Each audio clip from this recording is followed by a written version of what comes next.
All right. In this session, we will talk about the bryophytes. तो सबसे पहले ये जो लफ्ज हमने लिखा है ब्रायोफाइट्स, इसका मतलब समझ लें।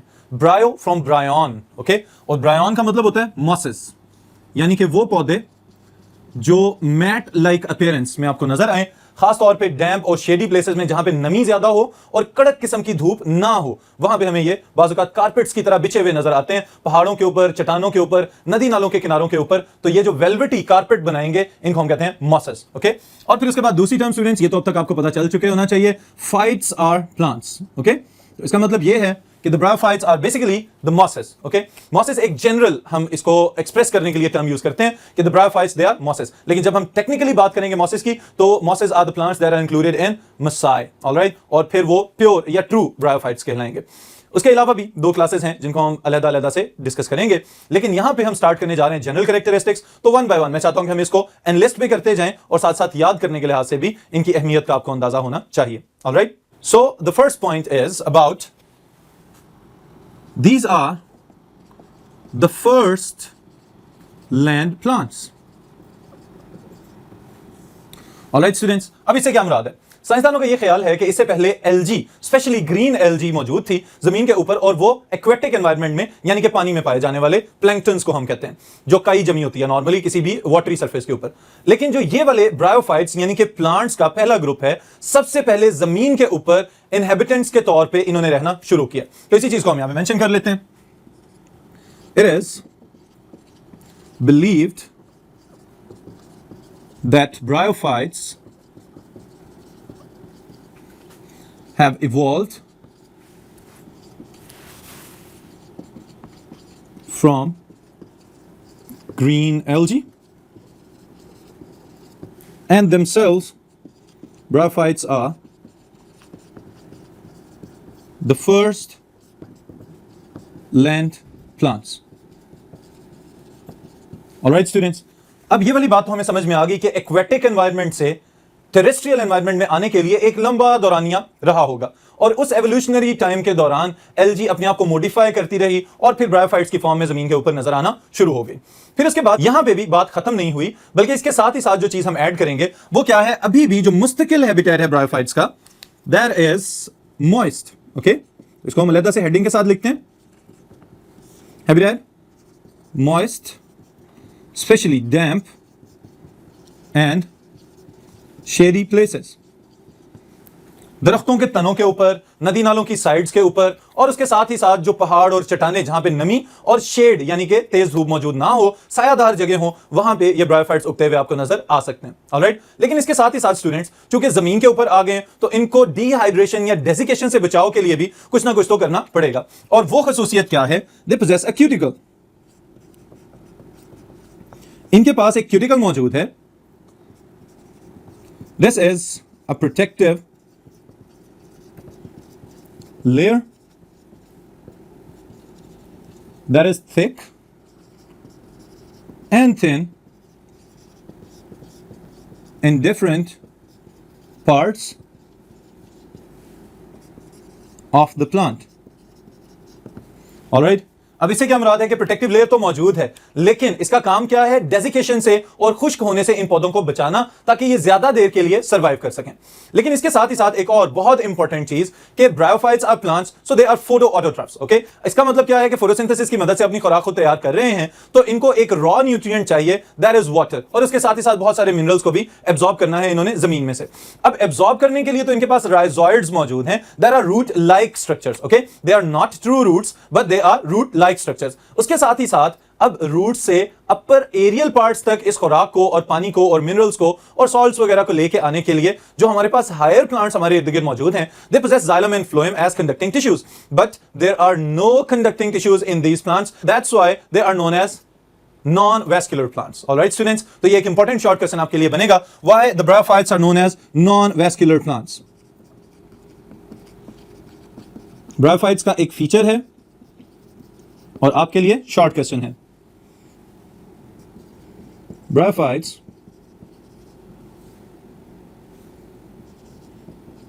lack a conducting, that is xylem influent, as well as strengthening tissue. All right?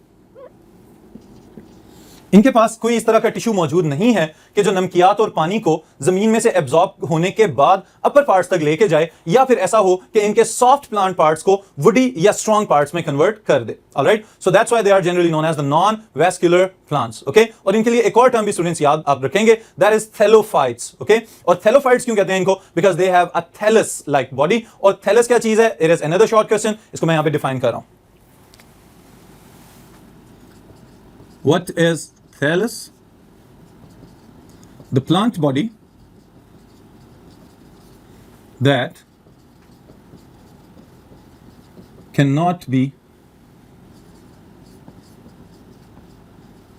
differentiated into true roots, stem and leaves. All right? इस इमेज में आप अगर देखें तो ये जो प्लांट है, जो गेमेटोफाइट स्ट्रक्चर हमें यहां पे नजर आ रहा है, क्या इसमें से हम अलग-अलग से डिस्टिंग्विश कर सकते हैं कि this part is the root like structure, this part is the stem like structure and this is the leaf like structure? तो यहां पे अपीरेंटली हम इसको डिफरेंशिएट नहीं कर सकते. इस वजह से स्टूडेंट्स इस तरह की प्लांट बॉडी को हम कहते हैं दिस इज थैलस, जिसमें से हमें सही मैच्योर तने या पत्ते या जड़ें, इस तरह की साख्तें अलग-अलग से नजर ना आए. That type of plant body is known as thallus. Alright, फिर उसके बाद स्टूडेंट्स अगर नेक्स्ट फीचर हम देखें, it is also related to this point, और वो क्या है? Why bryophytes are known as amphibians of plants. All right, amphibians of plants. अब amphibians की टर्म सुनते ही आपके ज़हन में एक मखसूस किस्म का एनिमल आना चाहिए, and that is frog. Okay, frogs, toads and salamanders, they are amphibians. और amphibians इनको क्यों कहते हैं स्टूडेंट्स? याद रखिएगा, because they have a dual mode of life.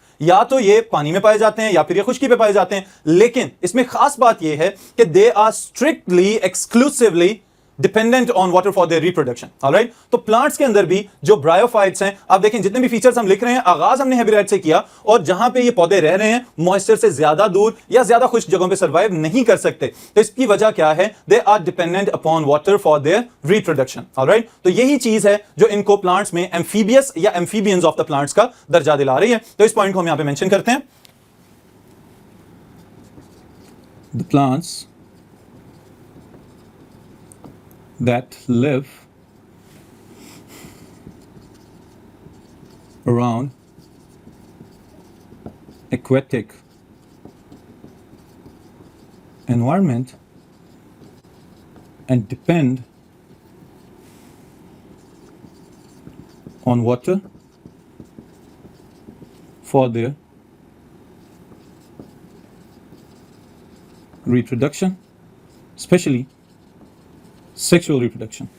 Alright students, sexual reproduction में चूंकि फर्टिलाइजेशन की इन्वॉल्वमेंट है, तो मेल और फीमेल गमीट्स को करीब करीब लाना और फ्यूज करवाना, ये एक्वेटिक एनवायरनमेंट के साथ रिलेट कर रही है ये वाली बात इस ग्रुप ऑफ प्लांट्स के लिए. तो that's why these plants are known as amphibians of plants. Alright, then students इसके बाद एक और बात हम मेंशन करते हैं, that is about the morphology of plants. What is morphology? The external appearance of the plants. Okay, पौधे की जो बैरूनी साख्त आपको नजर आ रही है, बाहर से किस तरह का कोई प्लांट आपको नजर आता है, that is known as morphology of plants. Animals के लिहाज से बात करेंगे तो उनकी जो external appearance होती है, that is also known as morphology. Okay, लेकिन यहां पे जो टर्म मैं आपको बताना चाह रहा हूं, that is related to morphology, but it is heteromorphic. Okay, ये जो टर्म मैं आपको बता रहा हूं स्टूडेंट्स, ये याद रखिएगा, क्योंकि ब्रायोफाइट्स को और आने वाले ग्रुप्स को समझने के लिए आपको इसका आइडिया होना चाहिए. That is heteromorphic. Okay, इसके साथ एक और वर्ड में मेंशन कर देता हूं, alternation of generations.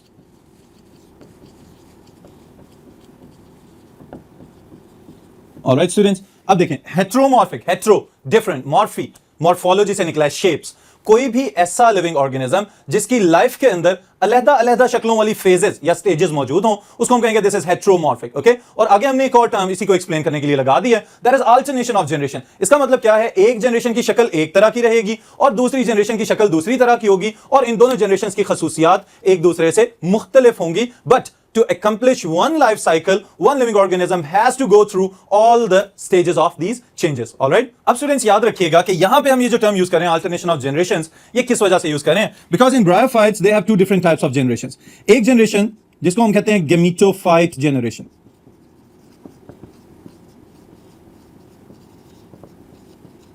Gametophyte generation की अपनी कुछ खसूसियात हैं. ऑलराइट, मैं सिर्फ प्लांट बॉडी के लिहाज से और जनरल फीचर्स आपके यहां पे मेंशन करूंगा. हर एक ग्रुप के अंदर गेमिटोफाइट की थैलस और उसकी वेजिटेटिव स्ट्रक्चर्स जो हैं वो एक दूसरे से मुख्तलिफ हो सकते हैं. ऑलराइट, लेकिन यहां पे जो हम बात करेंगे ये मोस्टली सब ब्रायोफाइट्स के अंदर मौजूद होता है. और वो क्या है? गेमिटोफाइट सबसे पहले नंबर पे, this is the autotroph of this life cycle. Okay, यानी कि गेमिटोफाइट के पास फोटोसिंथेटिक टिश्यूज मौजूद होते हैं और ये फोटोसिंथेसिस के जरिए अपनी खुराक खुद तैयार कर सकता है. तो इस वजह से इसको हम कह रहे हैं दिस इज ऑटोट्रॉफिक पार्टनर और autotroph. Next is this is a thallus like body. Okay, और ये हमें पता चल गया the plant body that can not be differentiated into true root, stem and leaves. फिर उसके बाद स्टूडेंट्स थर्ड फीचर जो हम यहां पे मेंशन कर रहे हैं that is important, predominant and independent stage. Alright, अब इससे क्या मुराद है कि हो सकता है दूसरा जो इसका फेज या दूसरी स्टेज होगी वो डिपेंडेंट हो गेमिटोफाइट जनरेशन के ऊपर, लेकिन गेमिटोफाइट जनरेशन क्योंकि अपनी खुराक खुद तैयार कर सकता है, खुद से रिप्रोड्यूस करने की सलाहियत इसके पास मौजूद है, इस वजह से it is completely independent of any other member of the complete life cycle. Alright, life cycle को मुकम्मल करने के लिए इसको किसी दूसरे मेंबर की जरूरत नहीं है, इस वजह से हम इसके साथ लिख रहे हैं कि this is independent. Okay students, फिर उसके बाद अहम चीज जो है that is about it's reproductive structures. इसके पास आर्चिगोनिया मौजूद हैं, also known as archegonia. Okay, these are the female reproductive structures.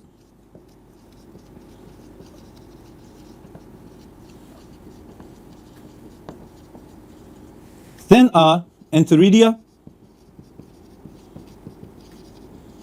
and antheridia are male reproductive structures. All right students, अब देखें एंथ्रीडिया और आर्चिगोनिया ये आपको नजर कहां पे आएंगे? गेमिटोफाइट जनरेशन के अंदर. वही स्ट्रक्चर जिसको अभी हमने थैलस कहा था, इसी थैलस के अंदर समटाइम्स सरफेस के बिल्कुल करीब सुपरफिशियल टिश्यू के ऊपर और sometimes in different members embedded inside the thallus हमें नजर आ सकते हैं खास किस्म के रिप्रोडक्टिव स्ट्रक्चर्स जिनमें मौजूद हैं एंथ्रीडिया और archegonia. And these are the male and female reproductive structures of the gametophyte generation. इनके अंदर गेमीट्स प्रोड्यूस किए जाएंगे और फिर वो गेमीट्स जो हैं उनकी फ्यूजन या उनके मिल जाने से फर्टिलाइजेशन का अमल होगा और फिर वहां से दूसरी जनरेशन का आगाज होगा. And the other one is sporophyte generation. So second generation is sporophyte. तो अब याद रखिएगा पहली बात तो ये कि the sporophyte is produced by the fertilisation of gametes. तो गेमीट्स कहां से आए? गेमिटोफाइट से. गेमिटोफाइट जनरेशन ने स्पोरोफाइट जनरेशन को प्रोड्यूस किया है. और स्पोरोफाइट जनरेशन की स्ट्रक्चरल पहचान क्या है? याद रखिएगा, it's vegetative structure can be differentiated into foot, सीटा एंड कैप्सूल. ऑलराइट, और ये जो है it is dependent on gametophyte for nutrition. Alright students, अब देखें ये जो फीचर्स हम यहां पे मेंशन कर रहे हैं, अगर आप इस इमेज के अंदर गौर करें तो आपको आइडिया होगा कि gametophyte generation that was embedded inside the soil और राइजोइड्स की मदद से न्यूट्रिएंट्स और वाटर को एब्जॉर्ब किया जा रहा था. उसके बाद वो सिंपल डिफ्यूजन और ऑस्मोसिस से ऊपर की जाने मूव करते हुए चले जा रहे थे. फिर उसके बाद जो दूसरा पॉइंट है that is about it's foot, सीटा एंड कैप्सूल. ओके, अब इसका मतलब यह है कि खुराक जज़ब कौन कर रहा है? वो तो कर रहा है गेमिटोफाइट. गेमिटोफाइट के ऊपर प्रोड्यूस हुआ है स्पोरोफाइट और स्पोरोफाइट के ये तीन स्ट्रक्चर्स अलग से आपको नजर आ रहे हैं. अब इन स्ट्रक्चर्स का डायरेक्टली सॉइल के साथ कोई ताल्लुक नहीं है, तो that's why this sporophyte is dependent on the gametophyte for its nutrients. पानी और न्यूट्रिएंट्स को जज़ब करना ये स्पोरोफाइट के बस की बात नहीं है. तो कौन जज़ब करके दे रहा है? गेमिटोफाइट. और गेमिटोफाइट जो है वो फिर स्पोरोफाइट को प्रोड्यूस कर रहा है. और अगर स्पोरोफाइट को गेमिटोफाइट से अलग कर दिया जाए तो इसका मतलब यह होगा कि स्पोरोफाइट सर्वाइव नहीं कर सकेगा. That's why it is dependent on gametophyte generation. Alright students, तो अब यहां पे अगर आप गौर करें तो गेमिटोफाइट जनरेशन से प्रोड्यूस हुआ स्पोरोफाइट और स्पोरोफाइट जनरेशन वाला phase it is now depending upon the gametophyte. But sporophyte के अंदर क्या होता है कि वो फर्दर गेमिटोफाइट जनरेशन को दोबारा से प्रोड्यूस कर सके. ये भी मैं यहां पे मेंशन कर देता हूं. Spores are produced by meiosis. Alright students, इसके स्पोरोगोनियम या कैप्सूल के अंदर स्पोर्स प्रोड्यूस किए जाते हैं मियोसिस के अमल के जरिए, और उन स्पोर्स के गिरने से फिर फर्दर अलग-अलग गेमेटोफाइट्स प्रोड्यूस हो सकते हैं। और गेमेटोफाइट्स के ऊपर एंथीरिडिया और archegonia they can be present on the same plant, या ऐसा भी पॉसिबल है कि मेल गेमेटोफाइट अलहदा हो और फीमेल गेमेटोफाइट प्लांट अलहदा से बने, और फिर फर्दर उनकी फर्टिलाइजेशन होगी और ये प्रोसेस इसी तरह से कंटिन्यूअसली चलता चला जाएगा। ऑलराइट, तो gametophyte generation produces sporophyte and sporophyte generation produces spores which later on germinate to form another gametophyte generation and the life cycle goes on like this. All right, लेकिन हम इसको इतनी आसानी से सिंपली यहीं पे खत्म नहीं होने देंगे। हम फर्दर इसके लाइफ साइकिल को थोड़ा सा और एलेबोरेट करते हैं, एक्सप्लेन करते हैं, और फिर उसके बाद जो है फर्दर हम आगे जो जनरल फीचर्स हैं उनको समराइज या कंक्लूड करेंगे।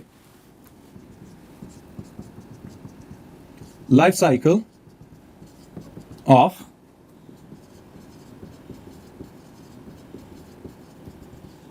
ब्रायोफाइट्स।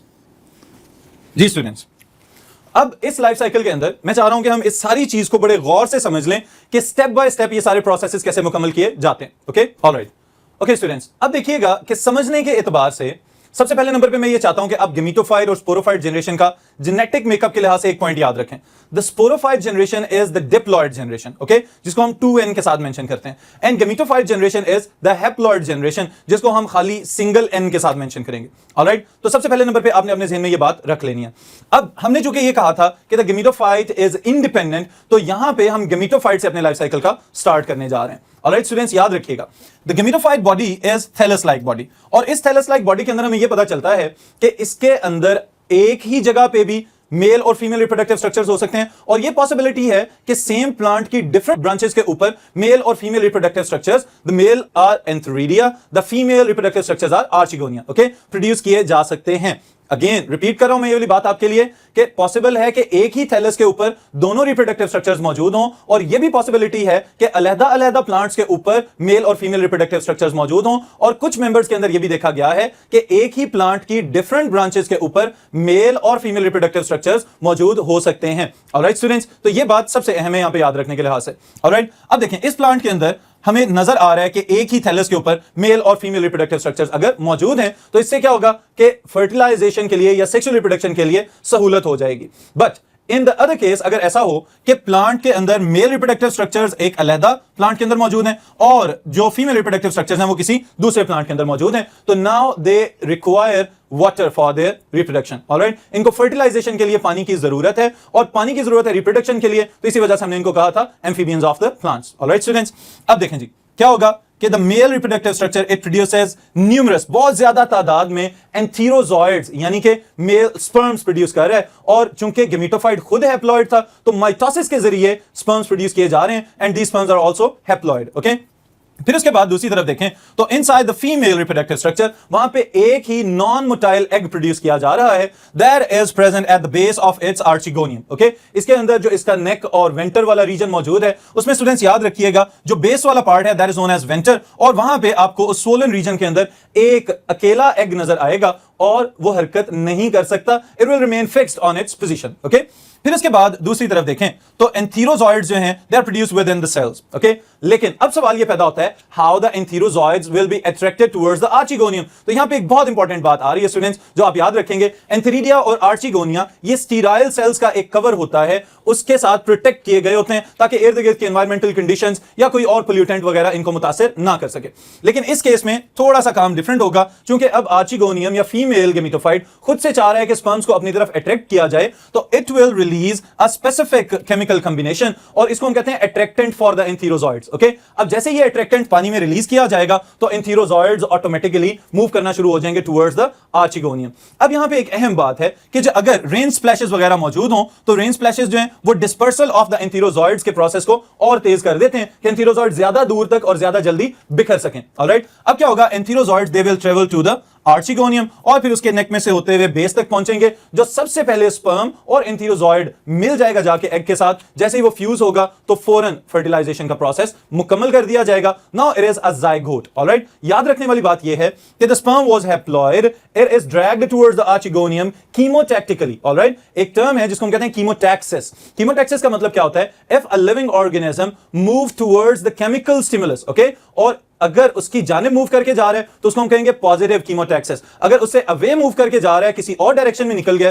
तो उसको हम कहेंगे नेगेटिव कीमोटैक्सिस। ऑलराइट स्टूडेंट्स, तो याद रखिएगा the antherozoids they are attracted towards the archegonium. Chemotactically का मतलब यह है कि यहां पे कीमोटैक्सिस चल रहा है और इट इज पॉजिटिव कीमोटैक्सिस क्योंकि उसकी जानिब मूव करके चला गया। फिर क्या होगा, हैप्लॉइड एंथेरोजॉइड्स थे, हैप्लॉइड एग था, फ्यूज हुए तो डिप्लॉइड जाइगोट बन जाएगा। अब जैसे ये डिप्लॉइड जाइगोट बना, यहां पे आप गेमेटोफाइट जनरेशन को पॉज देंगे और जाइगोट फर्दर प्रोटेक्टिव कवरिंग्स के अंदर छुपा दिया जाएगा। जैसे ही इसमें फर्दर सेल डिविजन्स होंगी तो zygote will transform into embryo, और ये जो एम्ब्रियो है it is diploid. Alright students, अब यहां पे एक इंपॉर्टेंट चीज ये है कि ये एम्ब्रियो अटैच्ड रहेगा विद द आर्चिगोनियम और गेमेटोफाइट जनरेशन से अलग नहीं होगा, क्योंकि गेमेटोफाइट जनरेशन का अगर काम खत्म हुआ है तो इसके बाद कौन सी जनरेशन का आगाज होगा, that is the sporophyte generation, और sporophyte generation is dependent upon the gametophyte generation. इस केस में क्या होगा कि now the embryo it will stay embedded within the archegonium और आहिस्ता आहिस्ता जर्मिनेट करता हुआ बड़ा होना शुरू हो जाएगा। जैसे ही एम्ब्रियो जर्मिनेट करेगा तो इसमें से ये तीनों स्ट्रक्चर्स आपको बड़े क्लियरली नजर आ सकते हैं, द फुट, सीटा and the capsule. Okay, capsule को हम कहते हैं स्पोरोगोनियम क्योंकि इसके अंदर खास किस्म के सेल्स बनेंगे that are known as sporozoites.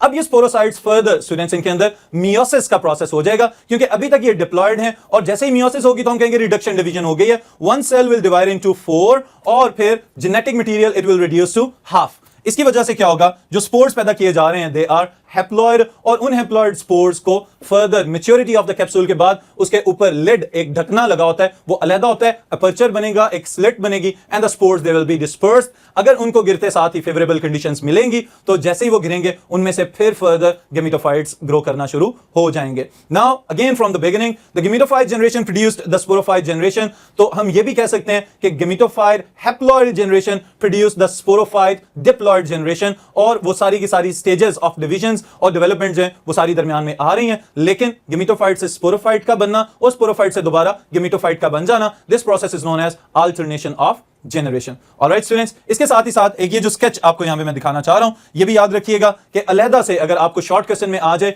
Draw the life cycle of a bryophyte और what is alternation of generation, तो डायग्रामेटिकली अगर रिप्रेजेंट करना चाहें तो आप ये वाला टेबल इसके साथ जरूर एक्सप्रेस कीजिएगा, आपको आइडिया हो जाएगा कि किस स्टेज पे कौन सी सेल डिवीजन हो रही है, कहां तक हमारी हैप्लॉइड फेज है, कहां तक हमारी डिप्लॉइड फेज है। ऑलराइट स्टूडेंट्स, फिर इसके बाद एंड पे हम इसको कंक्लूड कर रहे हैं, समराइज कर रहे हैं कि what are bryophytes, they are non vascular flowerless plants. Okay, सबसे पहली बात आप ये याद रखेंगे। फिर उसके बाद स्टूडेंट्स याद रखिएगा कि the gametophyte generation is the dominant generation, more conspicuous, ज्यादा इंडिपेंडेंट जनरेशन है। फिर उसके बाद the sporophyte generation is dependent generation, और उसके बाद एक मल्टीपल चॉइस क्वेश्चन स्टेटमेंट है आपके लिए कि दीज स्पोर्स आर सेम, तो इस वजह से हम कहते हैं कि this condition is known as homospory and the sporophyte is homosporous generation. Alright, क्योंकि सब के सब स्पोर्स देखने के लिहाज से, मॉर्फोलॉजी के लिहाज से एक जैसे नजर आ रहे हैं, जेनेटिक मेकअप्स उनके अंदर डिफरेंट मौजूद हो सकते हैं, क्योंकि देखने में एक जैसे हैं, तो इस वजह से इस कंडीशन को हम कहते हैं दिस इज होमोस्पोरी और होमोस्पोरस जनरेशन। ऑलराइट स्टूडेंट्स, तो यहीं तक इस सेशन को हम रोक रहे हैं, फिर इंशाल्लाह ताला कंटिन्यू करेंगे with the next topic in the next session.